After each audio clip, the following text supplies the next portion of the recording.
Hello, I'm Marina Kim and you're watching the latest news from Kazakhstan.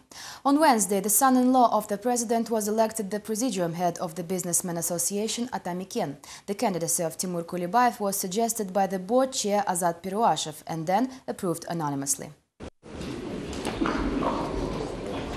The new presidium head promised to focus on addressing the systemic issues, including the access of businesses to various resources, formation of business legislation, and improvement of criminal legislation in relation to businessmen.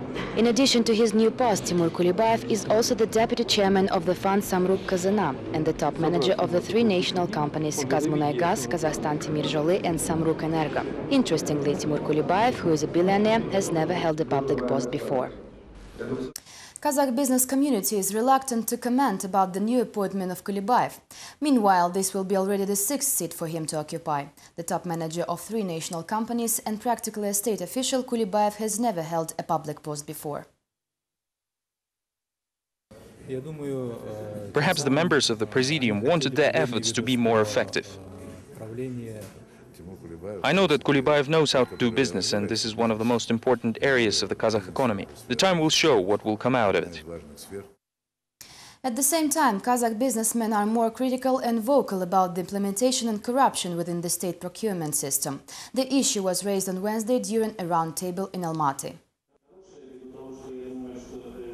Almaty businessmen who consider themselves driven into a bureaucratic corner proposed to improve the mechanism of electronic procurement. The key issue is the corrupted tender commission. Another problem is the equal terms of participation if tenders for individual businessmen who often offer the lowest prices.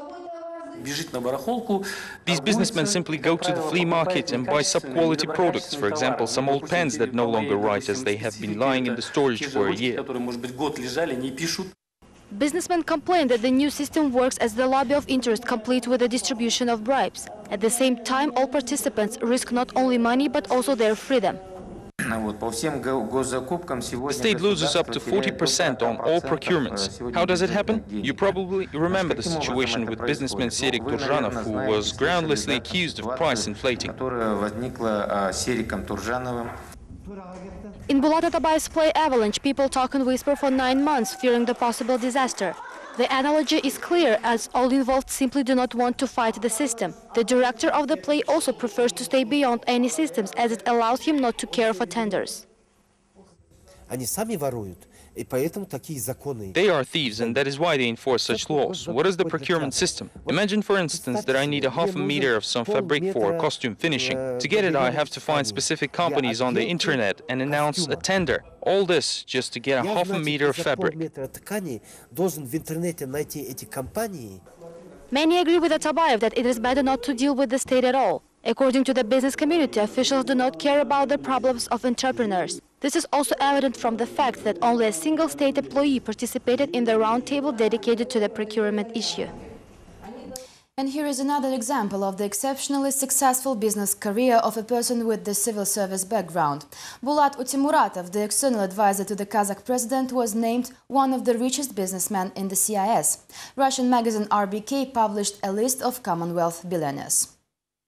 The long-standing assistant to Nursultan Nazarbayev, who at various times headed Kazakh Security Council and President's administration, is placed 74th among the Golden 100. According to RBK, he is worth a little more than $1 billion, being the major shareholder of BTA Bank and also controlling the media holding channel 31st. The list of Kazakhstan's richest people also include the co-owner of Kazakhmys Corporation Vladimir Kim, the Eurasian trio of Alexander Mashkevich, Patok Shodiev and Alijan Ibragimov, the board chairman of Kazkommertsbank Nurjan Subhanberdin, as well as the president's son-in-law Timur Kulibayev and his wife Dinara, who are worth $2 billion.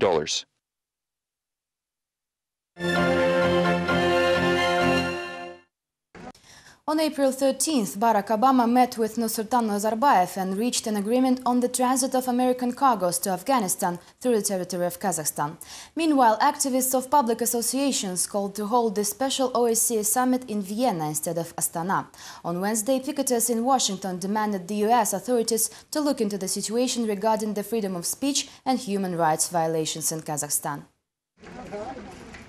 Kazakh journalists used the opportunity of the first in a long time meeting between Kazakh and American presidents to once again draw attention to the human rights and freedoms violations in their country. Representatives of more than a dozen independent media outlets appealed to Barack Obama with a request to support the initiative to hold a special OSCE summit in Vienna instead of Astana, as lobbied by Kazakh authorities. According to journalists, the situation with the freedom of speech and other values of the OSCE looks like nonsense in Kazakhstan, the country that chairs the organization. We think that it is wrong to talk about holding the summit in Astana because it will be just another PR campaign for Kazakh government and no issues will be raised regarding Kazakhstan violating the OSCE principles while in charge of the organization.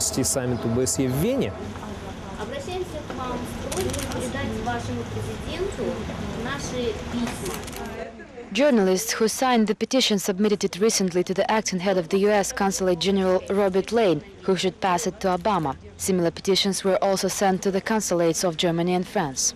We appeal to Obama because the U.S. has yet to make a decision about holding the summit in general and in Astana in particular. Journalists believe that President Nazarbayev and other officials should finally answer for the violation of democratic rights and freedoms in Kazakhstan during a special legal summit. They also suggest to hold a November summit on nuclear issues in Vienna instead of Astana.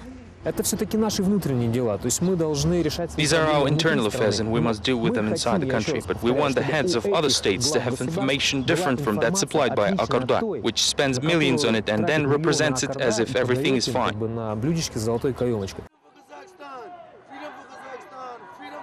Almost simultaneously with these events, pickets were also organized in the United States, mostly by students from Kazakhstan who currently study in American universities. Of course, Kazakh human rights activists and journalists do not expect to see quick and specific effects on their actions. Nevertheless, every effort to remind the top political players of the real situation in Kazakhstan counts. A scandal linked to the U.S. Embassy in Kazakhstan was revealed on Wednesday. The tax committee accuses 200 staff members of not paying their income tax for the past 5 years. To clear the situation, the officials have called a special meeting for the debtors. The next report has more. According to the State Tax Committee, Kazakh citizen Ilya Pyro owes a little less than $5,000 to the state for his 5-year service at the U.S. Agency for International Cooperation. Some 300 employees of the American diplomatic mission in Kazakhstan have already found themselves in a similar situation, while employees of other embassies might follow them soon. Tax officials started to count their incomes after January 1, 2009, when the updated code on taxes and other budget payments came into force. Based on some general notions, tax officials are trying to get our money, so to speak. They act directly appealing to the employees, avoiding the involvement of the employers.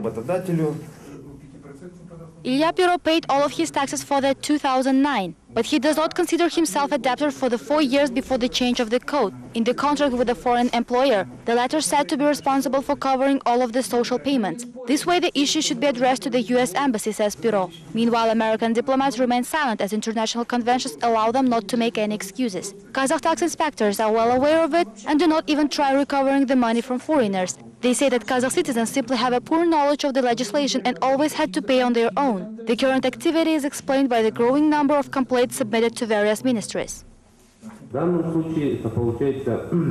In this particular case, we're dealing with the person's additional income received from the sources of the country where the person was employed. Hence, there is an obligation to calculate and submit tax returns.